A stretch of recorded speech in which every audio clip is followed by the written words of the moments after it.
Good morning friends, I am Harveer Saradna. Welcome to my YouTube channel Sangyan Pratiyogi संस्थान।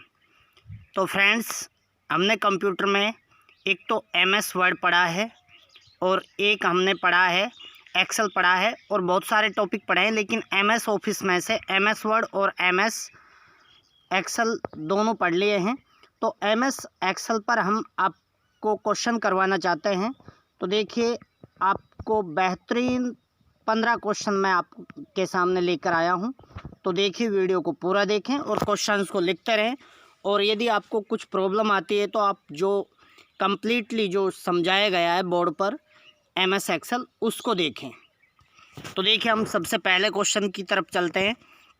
तो पहला question, worksheet command का उपयोग होता है तो सारी वर्कशीट को व्यवस्थित करने हेतु, दूसरा है रेंज को प्रदर्शित करने हेतु, ऑप्शन सी है वर्कशीट को बदलने हेतु, ऑप्शन डी है उपरोक्त सभी। तो देखिए, वर्कशीट कमांड का उपयोग किस लिए होता है दोस्तों?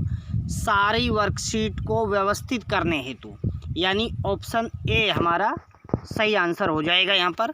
इसके बाद हम नेक्स्ट क्वेश्चन की तरफ चलते हैं। तो देखिए, क्वेश्चन नंबर 2 पर आइए। तो देखिए, जब भी कोई शब्द या वाक्य एक सीमा पर पहुंचता है तो कौन सी सुविधा एक नई पंक्ति शुरू करती?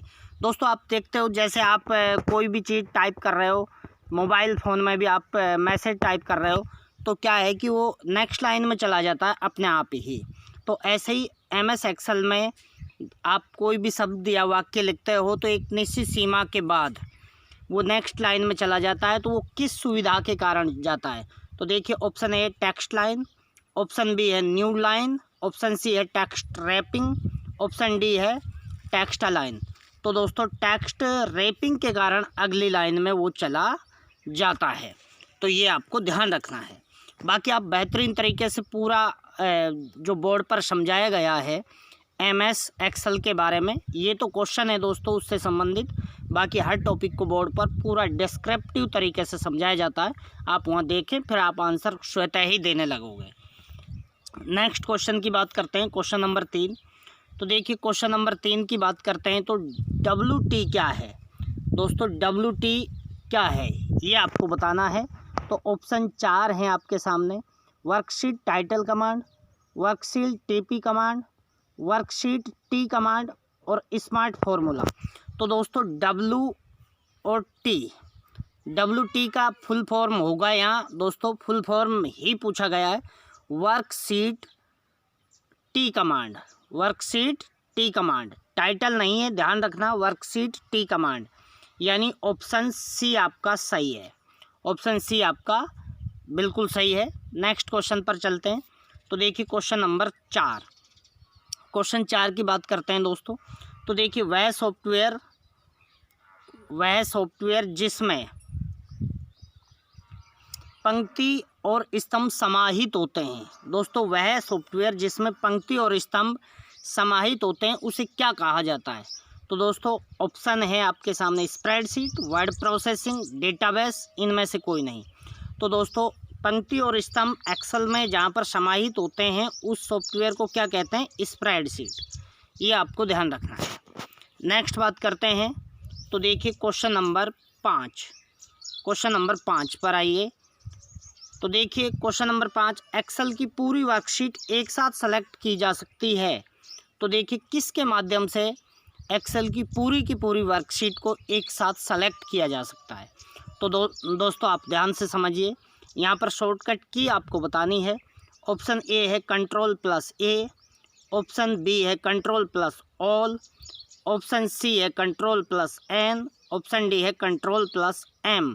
तो दोस्तों, वर्कशीट की मतलब पूरी की पूरी वर्कशीट को एक साथ सेलेक्ट करना है तो Ctrl+A आपको ध्यान रखना है। Ctrl+All ज़रूर मिलेगा, तो कई स्टूडेंट ऑल कर आएंगे, तो Ctrl+A, क्योंकि ऑल जैसा ऑप्शन होता नहीं है कीबोर्ड में, ठीक है। तो Ctrl+A आपका सही आंसर है। Next question number 6। तो देखिए, क्वेश्चन नंबर 6 की बात करते हैं हम। तो देखिए, पत्रक, ध्यान रखें दोस्तों, सीट को वो हिंदी में पत्रक लिख के देगा, तो देखिए शीट में किसी अन्य के साथ तारीख बदलने के लिए शॉर्टकट कुंजी क्या है। मतलब जो आपकी वर्कशीट है उसमें तारीख बदलने के लिए कौन सी शॉर्टकट की का उपयोग करते हैं। तो ऑप्शन ए है Ctrl+R, ऑप्शन बी है Ctrl+Shift+R, ऑप्शन सी है Ctrl+H, ऑप्शन डी है Ctrl+F। तो दोस्तों आपका आंसर सही आंसर हो जाएगा Ctrl+H। यदि वर्कशीट में आपको तारीख बदलनी है तो आप Ctrl+H का उपयोग करोगे। नेक्स्ट बात करते हैं हम क्वेश्चन नंबर 7। तो देखिए क्वेश्चन नंबर 7 की बात करते हैं। तो एक्सेल में मैक्रोज की शॉर्टकट कुंजी क्या है। मैक्रोज दोस्तों आपको मैक्रोज की शॉर्टकट की बतानी है यहाँ पर। तो देखिए Alt+F9, Alt+F8, Alt+F11, Alt+F12। तो दोस्तों आपका आंसर हो जाएगा मैक्रोज की शॉर्टकट की क्या है, Alt+F8। ये तो दोस्तों आपको याद रखने ही पड़ेंगे शॉर्टकट की सारी। नेक्स्ट बात करते हैं, वैसे एक साथ भी कंप्लीट शॉर्टकट की आपको करवाई जाएंगी तो आपको कोई टेंशन नहीं लेनी है। तो देखिए नेक्स्ट क्वेश्चन, आप MS एक्सेल में वर्तमान दिनांक और समय कैसे प्रदर्शित करते हैं। दोस्तों वर्तमान समय और दिनांक, तो दोस्तों यहाँ पर ये जो ऑप्शन ए हाईलाइट हो रहा है इसको नहीं देखें, बाय मिस्टेक हो गया है। तो देखिए option A date, option B today, option C now, option D time. तो दोस्तों देखिए नाउ ऑप्शन से क्या होगा, वर्तमान दिनांक भी आ जाएगी और समय भी आ जाएगा। क्यों, नाउ का मतलब अब होता है तो अभी की स्थिति आ जाएगी, जबकि टुडे का मतलब आज होता है तो उसमें तो दिनांक आएगी, वर्तमान समय नहीं आएगा। ठीक है, तो नाउ आपको यहाँ पर याद रखना है। नेक्स्ट क्वेश्चन पर चलते हैं। तो देखिए क्वेश्चन नंबर 9, क्वेश्चन नंबर 9 की बात करते हैं दोस्तों। तो देखिए यदि आप सेल वाले फॉर्मेट 6436.8 को हैज डबल हैज 0.00 के रूप में बनाते हैं तो आउटपुट क्या होगा। दोस्तों कई बार क्वेश्चन पूछा गया है और बिल्कुल सिंपल है। आप यहाँ पर देखिए कि भाई यहाँ पर डेसिमल के बाद हमारे क्वेश्चन में तो 1 अंक है और यहाँ डेसिमल के बाद कितने अंक हैं दोस्तों, 2। तो आप डेसिमल के बाद 2 अंक ला दीजिए। तो 64.36 कोई डेसिमल के बाद कोई अंक नहीं है, बी में है 64.36.80। तो ये आपका आंसर हो जाएगा दोस्तों, ये आपका आंसर हो जाएगा क्योंकि डॉट के बाद डबल संख्या होनी चाहिए तो यहाँ पर डबल डिजिट है तो ये आंसर हो जाएगा। नेक्स्ट बात करते हैं क्वेश्चन नंबर 9। कई बार क्वेश्चन पूछा गया है दोस्तों बैंक, SSC, रेलवे और अब आपसे पटवार और पुलिस में भी पूछा जाएगा। तो देखिए एक्सेल में E1 से E5 सीमा को कैसे दर्शाते हैं। जैसे रेंज एक दर्शानी है E1 से लेकर E5 तक की, तो उसको कैसे दर्शाते हैं। तो ऑप्शन ए है E1-E5, ऑप्शन बी है E1:E5, ऑप्शन सी है E1 to E5, option D इनमें से कोई नहीं। तो दोस्तों एक्सेल में हमेशा E1 और ये कोलन E5 इस तरीके से दर्शाया जाता है, तो आपको ये भी ध्यान रखना है। नेक्स्ट क्वेश्चन की बात करते हैं दोस्तों। तो क्वेश्चन नंबर 11, क्वेश्चन नंबर 11 देखिए दोस्तों, जब हम एक्सेल फाइल बनाते हैं तो डिफ़ॉल्ट रूप में कितनी फाइलें या कितनी सीट होती हैं। दोस्तों एक्सेल फाइल डिफ़ॉल्ट का मतलब है यहाँ स्वतः ही कितनी सीट दिखाई देती हैं, मतलब डिफ़ॉल्ट जहाँ भी आ जाए वहाँ अपने आप, इसका डिफ़ॉल्ट का अर्थ लें अपने आप, यानी स्वतः ही कितनी सीट दिखाई देती हैं जब भी एक्सेल फाइल बनाते हैं। तो ऑप्शन ए है 1, 3, 8, 9। तो ABCD ऑप्शन है। तो दोस्तों डिफ़ॉल्ट रूप से स्वतः ही कितनी फाइल दिखाई देती हैं, वो कितनी सीट दिखाई देती हैं, 3। तो ये आपको याद रखना है, पूछा जाएगा, कई एग्जामों में पूछा भी गया है। नेक्स्ट क्वेश्चन पर चलते हैं हम। क्वेश्चन नंबर 12, क्वेश्चन नंबर 12 की बात करते हैं दोस्तों। तो देखिए एक एक्सेल फाइल को आमतौर पर क्या कहा जाता है। एक्सेल फाइल पूछा है दोस्तों यहाँ पर, ठीक है। जैसे MS वर्ड फाइल को क्या कहा जाता है, डॉक्यूमेंट। MS एक्सेल फाइल को क्या कहा जाता है दोस्तों, ये पूछा है। जैसे MS पावर पॉइंट फाइल को क्या कहा जाता है, प्रेजेंटेशन। तो यहाँ पर MS एक्सेल फाइल को क्या कहा जाता है, एक्सेल फाइल को, तो ऑप्शन ए है स्प्रेडशीट, ऑप्शन बी है वर्कशीट, ऑप्शन सी है वर्कबुक, ऑप्शन डी है सीट। तो दोस्तों क्या कहा जाता है, MS एक्सेल में फाइल को वर्कबुक कहा जाता है। दोस्तों होता क्या है, जैसे बहुत सारी सील होती हैं, बहुत सारी सेल होती हैं, सेल से वर्कशीट बनती है, वर्कशीट बहुत सारी मिलकर के वर्कबुक बनाती है। तो फाइल को क्या कहा जाता है दोस्तों, वर्कबुक। ये आपको ध्यान रखना है। नेक्स्ट क्वेश्चन पर चलते हैं। तो क्वेश्चन नंबर 13। तो देखिए क्वेश्चन नंबर 13 की बात करते हैं। तो आपके सामने है, चार्ट बनाने के लिए आप क्या उपयोग करते हैं, मतलब आपको चार्ट बनाना है। तो देखिए pie wizard, excel wizard, data wizard, chart wizard. तो दोस्तों चार्ट बनाने के लिए चार्ट विजार्ड का ही उपयोग करते हैं। तो आपका ऑप्शन डी यहाँ पर सही आंसर हो जाएगा।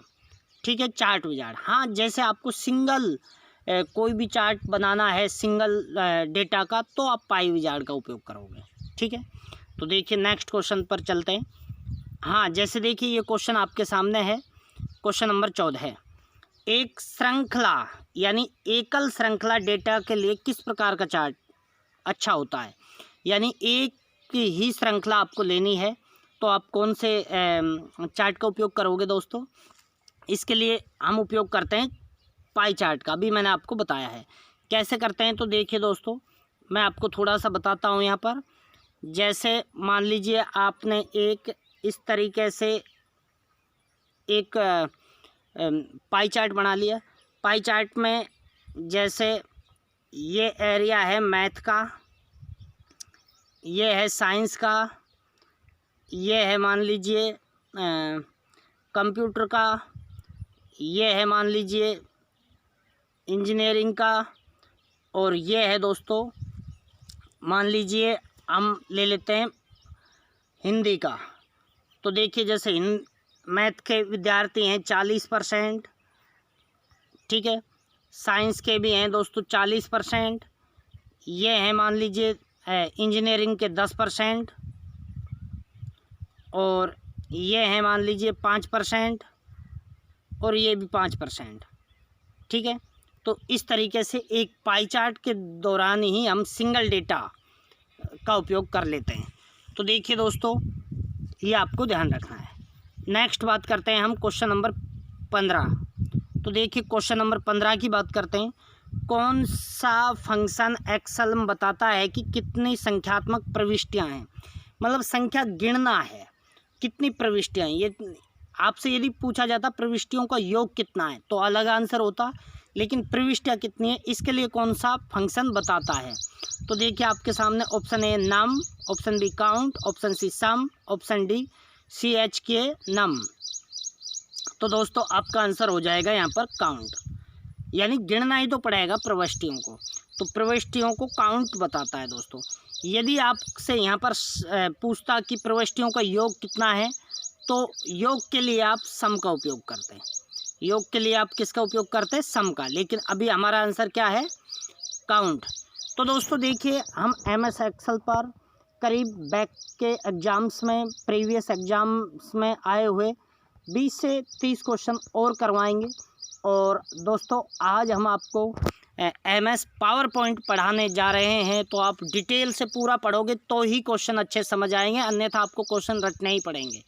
बाकी ये सारे क्वेश्चंस आपको देखने को मिलेंगे, इसमें कोई दो राय नहीं है। 30 क्वेश्चन और करवाएंगे तो MS एक्सेल पर आपके पास 45 से 50 क्वेश्चन हो जाएंगे, जहाँ से कोई भी सिंगल क्वेश्चन भी बाहर नहीं जाएगा। तो दोस्तों आपको MS पावर पॉइंट आज पढ़ाया जाएगा शाम को 7 बजे। तो शाम को 7 बजे आप पूरा देखें। तो ये मैं आपसे कहना चाह रहा था। तो यदि दोस्तों आप चैनल पर नए हो तो चैनल को सब्सक्राइब करें, बेल आइकन को प्रेस करें और अधिक से अधिक वीडियो को शेयर करें, क्योंकि आपके एक शेयर से आपके दोस्तों की, आपके भाई बंधुओं की, आपके अन्य रिलेटिव्स की, सबकी हेल्प होने वाली है और वो ज़बरदस्त स्कोर करके आएंगे। तो दोस्तों आपको हर सब्जेक्ट में मैं आपको पूरा पढ़ाता हूँ, पहले बोर्ड पर पूरा टॉपिक बाय टॉपिक, और फिर उससे संबंधित प्रीवियस एग्जाम्स में आए हुए क्वेश्चन और अब ज़्यादा आने की संभावना है, वो सारे क्वेश्चन मैं आपको करवाता हूँ। तो दोस्तों आप चैनल पर बने रहिए। धन्यवाद।